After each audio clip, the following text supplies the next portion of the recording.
what you may be wondering is the absolute perfect personal item when traveling. It's this bag right here. I'm going to show you exactly why I take this with me when I travel, and I've traveled to over 37 different countries. Let's break down all the little pockets. The most important pocket is the one on the back. That is where I keep my passport. It is closest to my body. So it's kind of a secret pocket back there. And now we've got gum in this one. We've got cables in that one. There's another secure pocket right there. And of course, the main large pocket is right up top.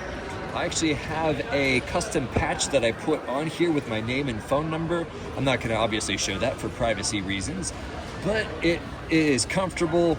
It's very versatile. I can clip this to my rolly luggage if I need to. But overall, very, very impressed with the quality, the feel, the comfort, and all of the pockets. It's got a lot of options.